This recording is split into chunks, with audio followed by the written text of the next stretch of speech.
Welcome, welcome, welcome, ladies and gentlemen, to another YouTuber advice video where today I'm going to talk about burnout. Now wait, slow down, calm down, it's okay, it's fine.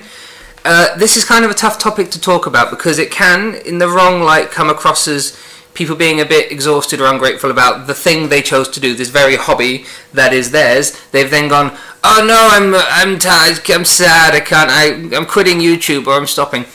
This is not meant as a criticism in any way to anyone. Okay, and this is also, in no sense am I stressed or sad or upset or leaving YouTube or anything like that, but I just want to discuss burnout and some of the kind of pitfalls people fall into. Point number one of how to avoid YouTube burnout. Recognize that your attitudes towards the YouTubes will change from day 1 to day 50 to day 100 to day 200. The emotions you feel when you upload your first videos and you get your first comments and you get your first subscribers are very different to how you feel when you upload your 100th video. Are very different to how you feel when you upload your 200th video. There's kind of a balance where in the early days everything's so new and exciting and you feel a passion for it. In the early days, in my first month of YouTube, I think I released 50 videos. Now, a lot of them were pretty bad videos, but it was just really exciting and fun to do, and I was very much just kind of doing it for myself. So the burnout was kind of quite mild because it was just kind of interesting. Equally now, there's no way I could keep that pace. I couldn't upload a video every day now for multiple reasons. Reason number one, people actually watch me now. I don't want to upload rubbish and waste their time. Point number two is I would just be exhausted by that. My standards have improved and what I expect from a video has changed. So if you look back at the early stuff, they're very rough things. I wouldn't accept that in myself now, so I would spend a lot longer editing and building and creating my video. But with that added level of kind of quality assurance in yourself, there does become an added level of pressure in yourself as well, because I want to make good things. That takes more time than I have, so I can't have that same pace. I can't keep that same kind of upload schedule going. And you do see a lot of early YouTubers be like, I'm uploading once a day, every day except Sundays, and you're like, wow, that's insane, man, that's madness. And then you see 6 months down the line, I upload 2 videos a week. Well, that's kind of a lot more realistic because your attitudes have changed, your quality assurance has changed, and your videos have changed. You're going to put a lot more time and effort into them. So early NewTubers, I'm begging you, if you upload a heavy pace now, that's fine, but don't then feel guilty later on if you can't sustain that, because it's not sustainable. Point number two, you have a life and a family outside of the YouTubes.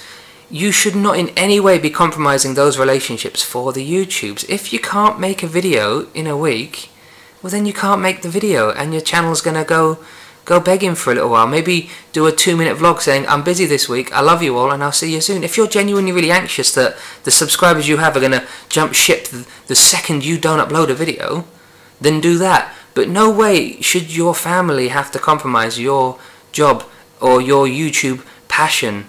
Don't sit on the couch and go on the laptop or go on the iPad and reply to comments when you're sitting and watching a family movie or when you're sitting down together. Don't check your phone when you're out to dinner with someone. Don't cancel a night out with your mates because you've not uploaded a video and you need to do stuff. Now, I'm not saying everyone does this, but this is a great way to get YouTube burnout because you're sacrificing your social life and you're sacrificing your time with your family to do something on YouTube. That's not sustainable. You can't do that forever without burning out, which is why, again, you see channels that have had a year's break from their YouTube because they can't cope anymore. And the third point I want to kind of make about YouTube burnout is just when you're very new, you're very, very anxious about the numbers of subscribers or the numbers of views or the numbers of comments. Now, and I was very much so too. The kind of pressure I put on myself going from probably 30 subscribers to the first 100, maybe even the first 120 or so, were very, very high. But then like a few days ago, I think I had 163 subscribers, and then a day later it went to 160. And I just like, oh, fair enough. But I genuinely didn't mind because of all the stuff I've kind of been saying to myself anyway. Equally, you stop having that pressure.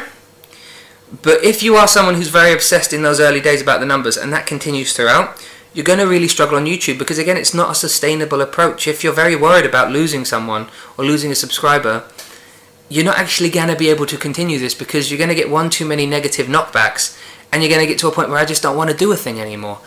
Equally same with videos as well. Like, if you upload a video and it doesn't get really well received, you can have two choices there. You can accept it and go, well, I've learned and I'm going to move on. Or you can be like, oh my god, this is the worst thing ever. And then you spend even more time being anxious about what you're going to do for the next one. You kind of need to get that fortitude to cope with it, to be like, this is fine and this is a good hobby and I'm enjoying it. And if it's not quite working how I hope it is, that's fine. I'll just do something different.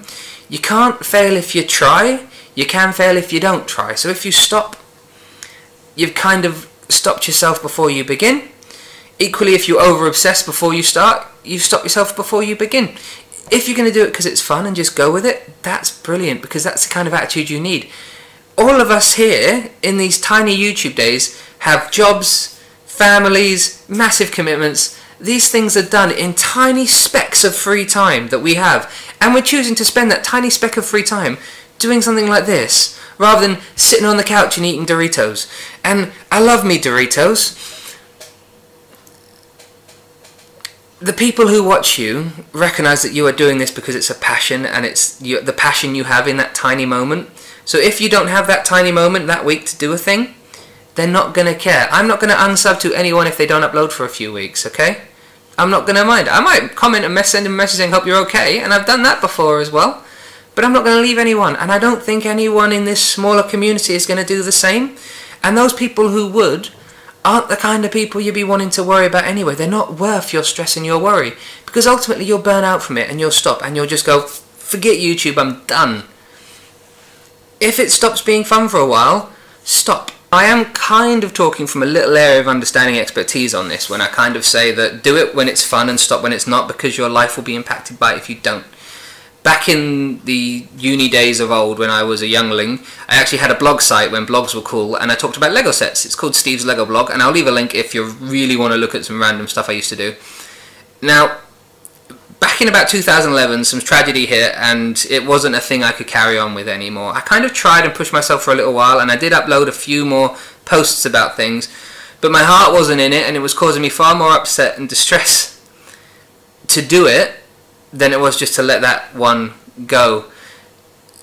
Now, I warn you that if you push yourself through these things, it's going to get harder. Make sure that you're emotionally stable and strong first and foremost, because you're a person that matters in your life, and you're a person who impacts the lives of many others.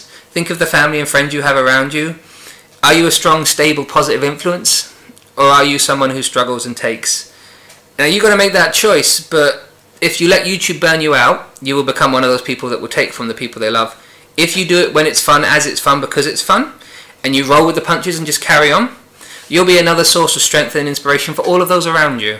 So, kind of please think about that. Sorry there's no funny in this one. I kind of just wanted to just be like chatting, but I hope it helps, and I'll see you in the next one.